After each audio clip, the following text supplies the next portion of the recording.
Hello student, this is Dr. Shweta Bagde, Assistant Professor, Department of Education B.Ed in Graduate School College for Women, Jamshedpur. हम micro teaching के series में कुछ skills कर चुके हैं, उसी को आगे बढ़ाते हुए आज हम एक और स्किल करेंगे।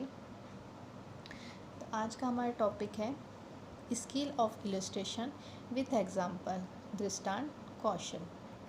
सबसे पहले देखते हैं कि skill of illustration with example या दृष्टांत कौशल क्या है। तो जब हम शिक्षण प्रक्रिया में सिद्धांत, नियम या प्रत्ययों को शिक्षक व्याख्यान के द्वारा स्पष्ट नहीं कर पाते, तब वो कई बार चित्रों, स्पष्टीकरण तथा उदाहरणों का सहारा लेकर उन्हें स्पष्ट करने का प्रयास करते हैं। दृष्टांत तथा उपकरणों के माध्यम से शिक्षक नवीन, जटिल व अमूर्त ज्ञान को सरलता से छात्रों तक पहुंचाता है।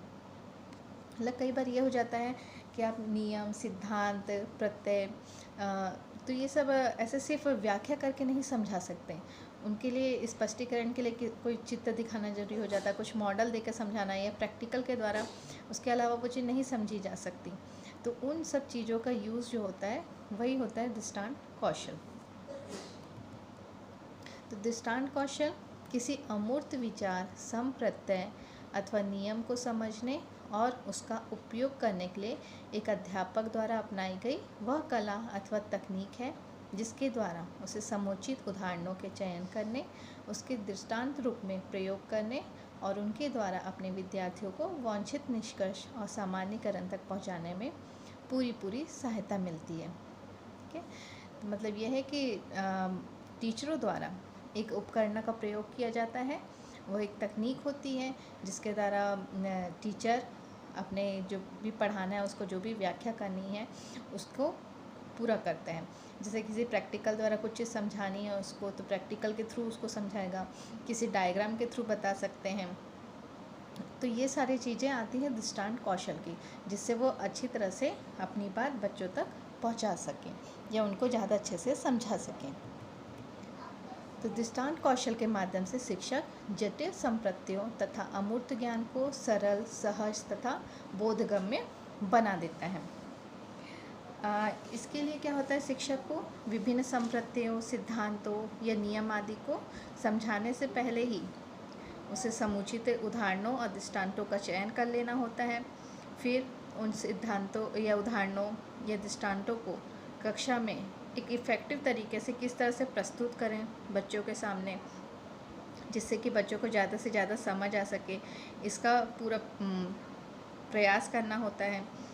उदाहरण और दृष्टांत को सरल और सहज होने चाहिए, जिससे कि बच्चे ज़्यादा से ज़्यादा उसको समझ सकें, अपने आप को ज़्यादा से ज़्यादा उससे कनेक्ट कर सकें। तो ये ज़्यादा ज़रूरी हो जाता है टीचर के लिए कि वो ऐसे दृष्टांतों का प्रयोग करें या चूज़ करें जो बच्चों के आयु या उनके स्तर के अकॉर्डिंग हो और बच्चे उसको आसानी से समझ सकें। ठीक है, तो दृष्टांत के प्रकार होते हैं, 2 प्रकार होते हैं। पहला है अशाब्दिक, नॉन वर्बल। दूसरा है शाब्दिक यानी वर्बल। अशाब्दिक क्या है? अशाब्दिक यानी इसमें शब्दों के अलावा कुछ चीज़ों को दिखाते हुए ये सब उसको एक्सप्लेन करना, उस व्याख्या देना, तो वो है अशाब्दिक। और शाब्दिक जिसमें शब्दों का प्रयोग करते हुए अपनी व्याख्या देना या जो भी आपका संप्रत्यय है, सिद्धांत है, उसको समझाना। इसके अंतर्गत देख लेते कौन कौन सी चीज़ें आती हैं। अशाब्दिक के अंतर्गत आती हैं वास्तविक उदाहरण, रियल एग्जाम्पल। तो रियल एग्जाम्पल में जैसे आप कुछ साइंस वगैरह पढ़ा रहे हैं तो फूल, पत्ते, पंप, थर्मामीटर, ये सब आदि चीज़ें दिखा के आप उसको अपना बात समझा सकते हैं।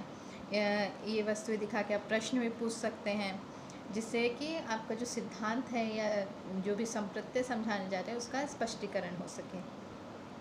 दूसरा है मॉडल तथा चित्र।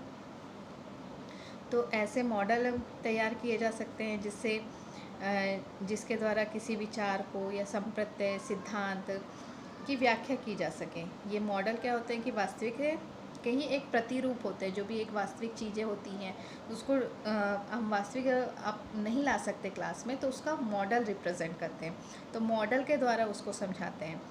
तो एक मॉडल ऐसे होते हैं जिसके विभिन्न खंड या अलग अलग करके एक एक भाग की सहायता से उसको समझाया जा सकता है। तो वो बहुत ही लाभप्रद होता है। ठीक है, यही एक हो गया चित्रों भी अगर मॉडल उपलब्ध नहीं है, मॉडल नहीं बना पा रहे हैं, तो चित्रों के द्वारा भी आप इसको समझा सकते हैं। चित्र आसानी से कक्षा में लाया जा सकता है, दिखाया जा सकता है, और ये मौखिक विवरण के लिए भी बहुत लाभप्रद होता है कि आप बहुत आसानी से इसको समझा सकते हैं। नेक्स्ट है मानचित्र या रेखा चित्र। तो जैसे इतिहास जैसे सब्जेक्ट है, इतिहास, भूगोल, विज्ञान पढ़ाने में रेखा चित्र, मानचित्र क्या होते हैं, बहुत उपयोगी होते हैं। इसकी सहायता से आप पाठ के जो मुख्य बिंदु होते हैं उसकी व्याख्या कर सकते हैं। रेखा चित्र जो होते हैं आप ब्लैक बोर्ड में भी बना सकते हैं, और इसके पोस्टर आप बना सकते हैं, उसका यूज़ कर सकते हैं बच्चों को एक्सप्लेन करने के लिए।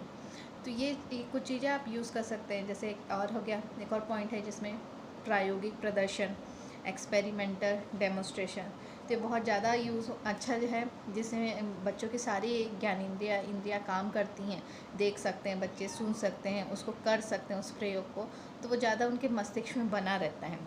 जैसे विज्ञान, भूगोल में प्रयोग प्रदर्शन से विषय को स्पष्ट कर सकते हैं, प्रभावशाली रूप से समझाने में सहयोग मिलता है इससे। इसके नियम सिद्धांत को वास्तविक प्रक्रिया द्वारा स्पष्ट किया जा सकता है। जैसे कुछ सब्जेक्ट हैं, जैसे विज्ञान है, भूगोल है, तो ये सब सब्जेक्ट को आप प्रयोग के द्वारा भी समझा सकते हैं। नेक्स्ट हमारा है शाब्दिक, वर्बल इलस्ट्रेशन। तो वर्बल मतलब मौखिक रूप से दृष्टांत देकर, उदाहरण देकर इसकी व्याख्या करनी होती है। इसमें क्या क्या होते हैं, कहानी कथन, घटना का वर्णन, चुटकुले, कविता, लेख, किसी आर्टिकल के बारे में बताया गया। तो ये सब वर्बल चीज़ें हैं जिनका आप यूज़ करते हुए अपने बात को समझा सकते हैं बच्चों को। तो जैसे ये है कि मौखिक उदाहरण में अध्यापक कोई कहानी बता लेता है, कि कहानी के थ्रू घटना ये चुटकुले बताकर अपनी बात क्या तो छात्रों को समझाता है। कई कहानियाँ हैं जैसे पंचतंत्री कहानियाँ, तो इसके एक उद्देश्य होते हैं, जिसे बच्चों को सुनने में भी मज़ा आता है, इंटरेस्ट भी लेते हैं वो, और उनको जो आप समझाना चाहते हैं, जो कहानी का उद्देश्य होता है, वो भी आसानी से समझ जाते हैं। इसके अलावा आप कुछ दो चीज़ों में तुलना करके बता सकते हैं, एक जैसे दिखने वाली चीज़ों के बारे में भी बता सकते हैं, किसी का विपरीत भाव भी लेके आप बता सकते हैं। तो ये सब उदाहरण आप प्रस्तुत करते हुए ये वाले शाब्दिक दृष्टांत भी कर सकते हैं। इसके अलावा हम ये देखते हैं कि छात्र के पूर्व अनुभव पे प्रश्न पूछकर उनके उत्तर से सहयोग लेते हैं। ये तो हम हमेशा ही करते हैं कि उनका जो प्रीवियस नॉलेज रहता है उससे रिलेट करते हुए क्वेश्चन पूछते हैं, और फिर उस क्वेश्चन से आप अपने जो भी आप समझाना चाह रहे हैं उसकी व्याख्या करते हैं। तो इसके लिए बहुत सारी विधियाँ भी होती हैं कि किन विधियों का आप प्रयोग करते हुए आप समझा रहे हैं। और ये भी आपको ध्यान रखना है कि कौन सा आपका जो शाब्दिक या अपशाब्दिक में से कौन आप जो भी टॉपिक पढ़ा रहे हैं उसमें कौन सा प्रकार आपके लिए ज़्यादा यूज़फुल होगा। क्या शाब्दिक से आपको समझाना ज़्यादा आसान है या ज़्यादा बेनिफिशियल है बच्चों के लिए, कि अशाब्दिक दृष्टांत का प्रयोग करते हुए बच्चों को समझाना ज़्यादा यूज़फुल होगा। तो ये दोनों का चूज़ आपके टॉपिक से रिलेटेड रहता है, और एक टीचर के ऊपर डिपेंड रहता है कि वो किस दृष्टांत का बहुत अच्छे से प्रयोग करके जो भी सिद्धांत है या नियम है उसको समझा सकता है अच्छे तरीके से बच्चों को। ठीक है, चलिए आगे देखते हैं हम अभी दृष्टांत कौशल के घटक। अब इसमें कौन कौन से घटक आते हैं वो देख लेते हैं हम। घटक क्या है कि जो उसमें ज़रूर होने ही चाहिए, आप जो भी कौशल पढ़ा रहे हैं, जो भी माइक्रो टीचिंग के स्किल को बता रहे हैं, तो उसमें ये सारी चीज़ें ज़रूर होनी चाहिए घटक। तो ये है, सबसे पहला घटक है सार्थक उदाहरणों का निर्माण, फॉर्मुलेटिंग रिलेवेंट एग्जाम्पल। अब किसी उदाहरण को सार्थक तभी समझेंगे जब वो जो भी आप नियम या सिद्धांत या जो भी चीज़ आप पढ़ा रहे हैं उसको उसी को फुलफ़िल करें, या उसको उसी के लिए अच्छे से दृष्टांत सिद्ध हो। जैसे कि आप कोई चीज़ साइंस पढ़ा रहे हैं तो साइंस से रिलेटेड अच्छा उदाहरण प्रस्तुत करें जो बच्चों के लिए यूज़फुल हो और बच्चे उसको आसानी से समझ सकें। ठीक है, तभी वो एक सार्थक उदाहरण समझा जाएगा। तो ऐसे उदाहरणों का निर्माण करना है आपको कि जो आप पढ़ाने वाले हैं टॉपिक उसको भी आप सेटिस्फाई करें, प्लस बच्चों को भी सेटिस्फाई करें या बच्चों को भी समझ आए। नेक्स्ट, सरल उदाहरणों का निर्माण। मतलब सरल उदाहरण से तात्पर्य ऐसे है जो बच्चों के पूर्व ज्ञान से आधारित हों, जो उनके लेवल को ध्यान में रख के बनाए गए हों, जो उनकी आयु स्तर है, जो उनका ज्ञान है, अनुभव है, उससे मेल खाता हुआ कोई उदाहरण हो जो बच्चे आसानी से समझ सकें। तो इस तरह के उदाहरणों का निर्माण करना है। नेक्स्ट है रोचक उदाहरणों का निर्माण। अब रोचक उदाहरण से तात्पर्य ऐसा है जो बच्चों में जो एक जिज्ञासा होती है, क्यूरियोसिटी होती है, एक इंटरेस्ट होता है, उसको जागृत करें।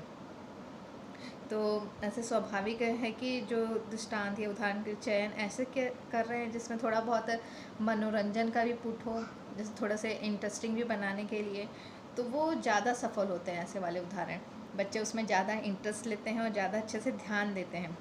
और ये भी ध्यान रखना है कि बच्चों की जो आयु है, उनका स्तर है, परिपक्वता है, उनका मनोवैज्ञानिक स्तर है, उनको भी ध्यान में रखते हुए ऐसे उदाहरणों का चयन करना है या निर्माण करना है। नेक्स्ट क्या है, उदाहरणों के लिए उचित माध्यम का प्रयोग।